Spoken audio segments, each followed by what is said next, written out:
अपने अवचेतन मन को यूज करने के लिए पहले उसे समझना अति आवश्यक है। उसकी प्रकृति को समझने के बाद आप अपने लक्ष्य या विचारों को उसकी गहराई में जाने दें। सबकॉन्शियस माइंड रीप्रोग्राम करें।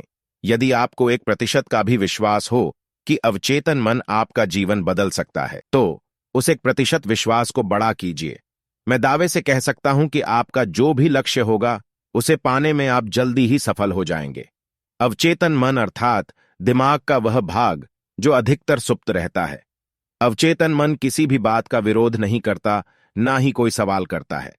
वह बस आपके विचारों को सच करने का काम करता है।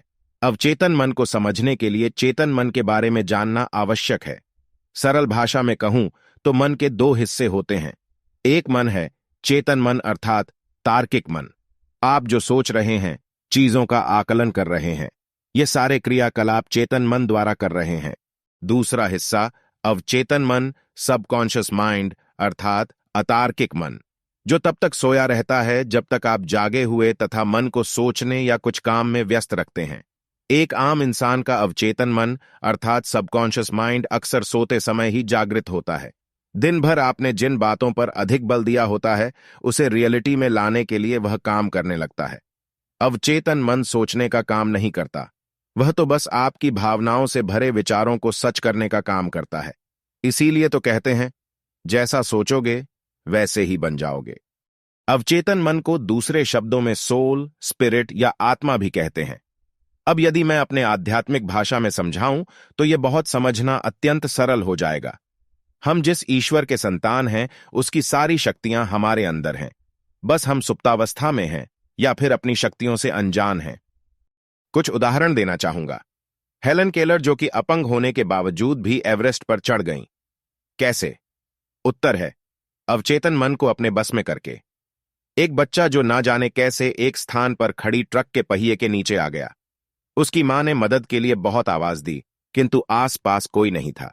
उस मामूली सी महिला ने अकेले ट्रक को उठा लिया तथा अपने बच्चे को बाहर निकाल लिया। कैसे? उसे बस इतना पता था कि उसका बच्चा उसे जीवित चाहिए। मां की ममता जो अपने बच्चे के लिए अवचेतन मन में दबी रहती है, उस वक्त जाग गई। आपके शरीर तथा शरीर के सिस्टम चलाने वाला आपका सबकॉन्शियस माइंड ही है। किसी बीमारी को ठीक करने से लेकर आपके असंभव से लगने वाले सपनों को पूरा करने की पावर आपके सबकॉन्शियस माइंड में है। अपने सबकॉन्शियस माइंड को रीप्रोग्राम करने या अपने हिसाब से प्रयोग करने के लिए सबसे पहले उसे गहराई में समझना होगा। आजकल बहुत सारे लोग इसे प्रयोग करने की कोशिश करते हैं, किंतु असफल हो जाते हैं। कारण यही है कि उन्होंने गहराई से इसे समझा ही नहीं। ज्यादातर लोग अपने नकारात्मक विचारों से मुक्ति पाना चाहते हैं। आप यदि अपने जीवन में पीछे जाकर देखेंगे तो आपको जिस काम के लिए मना किया जाता है, वही करने की उत्सुकता होती है। ऐसा इसलिए होता है क्योंकि मन का स्वभाव उत्सुकता है। वह चंचल है, उसे नई चीजें करना या सीखना अच्छा लगता है। तो अपने सबकॉन्शियस माइंड को जागने के लिए सबसे पहले अपने सारे विचारों को स्वीकार करना होगा। मन को इस बात का विश्वास दिलाना होगा कि आप विचारों को दबा नहीं बल्कि स्वीकार कर रहे हैं। फिर उसे यह भी समझाना होगा कि क्यों आप इस विचार को बदलना चाहते हैं। स्वयं के साथ तर्क करके आपको अपने चेतन मन को शांत करना होगा। जब चेतन मन शांत होता है, तभी अवचेतन मन जागता है। यही समय है जब आप अवचेतन मन में नए विचारों के बीज डाल दीजिए।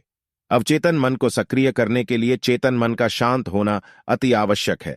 अवचेतन मन को संदेश कैसे भेजे? अब आप विचार करके देखिए, आपका मन कब शांत होता है? जब भी आपको सही समय लगे, उस वक्त आप अपने नए विचारों पर सोचना शुरू करें। चलिए, मैं आपको 2 सही समय का सुझाव देता हूं। यदि आपने कुछ दिन तक इस समय का सही प्रयोग किया, तो सफलता जल्द ही मिलेगी। सोते समय अपने उन विचारों के बारे में सोचना शुरू करें जिसे आप सच करना चाहते हैं। मान लीजिए कि आपको नौकरी में प्रमोशन चाहिए, तो जैसा मैंने अपना अनुभव सुनाया कि उसके बारे में सोचिए। मन में देखिए कि लोग आपको मुबारकबाद दे रहे हैं। आप उस क्षण को कैसे महसूस कर रहे हैं? इसी विचार के साथ सोने की कोशिश कीजिए। यही वह समय है जब चेतन मन शांत तथा अवचेतन मन जागृत हो रहा होता है। यदि आप अपने विचारों को नींद के साथ मिलने देते हैं, तो सबकॉन्शियस माइंड अवचेतन मन को एक विचार मिलता है। वह उसी विचार को सच करने में जुट जाता है। दूसरा समय है सुबह सोकर उठने से लेकर 20 मिनट तक का समय। इस समय भी अवचेतन मन काफी शांत रहता है। आप अपने उन्हीं विचारों को जो रात को सोचा था, सोचना शुरू करें। आप पाएंगे कि दिन में जब भी आपको समय मिलेगा, आपका चेतन मन स्वयं उसके बारे में सोचने लगता है। ऐसा इसलिए होता है क्योंकि आपका विचार अवचेतन मन की गहराइयों में डाल चुके हैं। 21 दिन में वह विचार आपका वर्तमान बन जाता है। इस संसार में जिन भी चीजों का आविर्भाव हुआ है, सबसे पहले किसी की कल्पना में हुआ है। बस किसी को बताने के बजाय उसे सच करने में जुट जाइए। अवचेतन मन में कैसे प्रवेश करें? कल्पना में वह शक्ति है जिस पर मनुष्य जल्दी से विश्वास नहीं कर पाता। जब राइट भाइयों में सबसे पहले इंसान को आसमान में उड़ने की बात कही तो लोगों ने उन्हें पागल समझा, किंतु आज हम हवाई यात्रा करते हैं। 100 साल पहले तक किसी को नहीं पता था कि दूर बैठे हम किसी की आवाज सुन सकते हैं, किंतु आज हम सिर्फ आवाज ही नहीं बल्कि उसे देख भी सकते हैं। तो बस कल्पना का सही प्रयोग कीजिए। इधर उधर की बेकार की बातों की कल्पना में समय और ऊर्जा का प्रयोग ना करें। यह वह अद्भुत शक्ति है जिससे आप अपने जीवन की रूपरेखा बदल सकते हैं। जितनी बारीकी से अपने सपनों की तस्वीर बना सकते हैं, बनाइए। उदाहरण के लिए आपको कार लेनी है तो किस कंपनी की, किस रंग की, कौन से मॉडल्स की, कितने सीट की, सब कुछ चित्रण कीजिए। सबकॉन्शियस माइंड तस्वीरों जो जल्दी स्वीकार कर उसे सच करने में लग जाता है। सामाजिक जगहों पर नहीं बल्कि अकेले में आईने के सामने बैठकर स्वयं से बातें करें। अपने लक्ष्य को हासिल करने के बाद आपके जीवन में जो भी परिवर्तन आएगा उसे देखें। आपके बात करने का तरीका कैसा होगा, उस तरीके से बात करें। उदाहरण के लिए आपका प्रमोशन होने के बाद जब लोग आपको बधाइयां दे रहे होंगे तो आप उनसे क्या कहेंगे? शीशे के सामने उन वाक्यों को दोहराएं। आपके सफलता की चाबी आपके अपने हाथों में है। जब तक आप उसमें विश्वास नहीं करेंगे वह सच नहीं होगा। इसलिए जब आप स्वयं को उस रूप में देखते हैं तो आपके सबकॉन्शियस माइंड को यकीन होने लगता है कि यही सच है। वह आपको आपकी मंजिल तक पहुंचाने का रास्ता बनाने लगता है। कई बार मनुष्य की असफलता का कारण उसकी अपनी ही सोच होती है। ज्यादातर रुकावट पुराने और संकुचित धारणाएं होती हैं। यदि आप अपने सबकॉन्शियस माइंड अवचेतन मन को जगाना चाहते हैं तो आपको यह समझना होगा कि उसको शक्तियां असीमित हैं। असीमित शक्तियों के प्रयोग के लिए आपकी सोच संकुचित नहीं हो सकती। ये विरोधाभास अनजाने में इंसान की सफलता के आड़े आता है। यदि आप अमीर लोगों के विचारों को ध्यान से देखेंगे तो पाएंगे कि किसी भी तरह के बदलाव को वे लोग आसानी से स्वीकार कर लेते हैं। गीता में भी तो कहा गया है कि परिवर्तन संसार का नियम है। अवचेतन मन को जागने का सबसे आसान तरीका है ध्यान योग का अभ्यास। मुझे पता है कि आम इंसान के लिए मुश्किल काम लगता है, किंतु मेरा एक सवाल है, यदि आपको पता चल जाए कि आपका अवचेतन मन ही अलादीन के चिराग से निकला हुआ जिन्न है, यह आपकी हर इच्छा को जो आज्ञा कहकर पूरा करेगा, तो आप क्या करेंगे?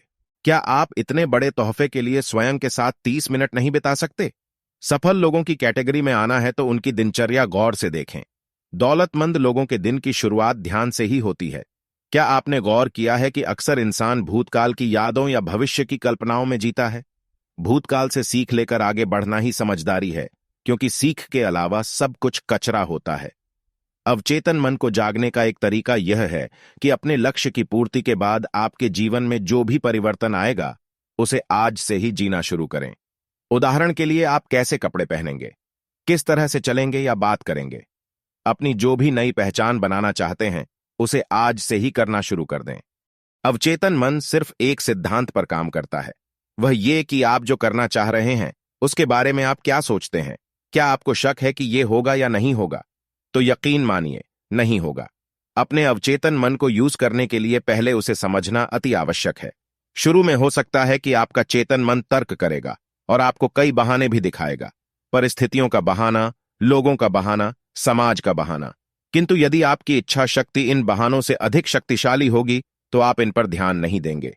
अवचेतन मन एक बहुत शक्तिशाली उपकरण है जो हमारे आसपास और हम पर होने वाली हर चीज को अवशोषित कर लेता है। नकारात्मक कथन को अचानक रोकना आसान नहीं हो सकता है। धैर्य रखें, अपने आप पर सख्त ना हों और विश्वास करें। आपके अवचेतन मन की शक्ति आप ही के हाथों में है। आपकी कहानी अभी बस शुरू ही हुई है। ब्रह्मांड से आप जो चाहते हैं उसके लिए पूछें और संकोच न करें। अब इसे समर्पित कर दें। खुश रहें और विश्वास करें कि मेरे साथ केवल बेहतरीन ही होगा।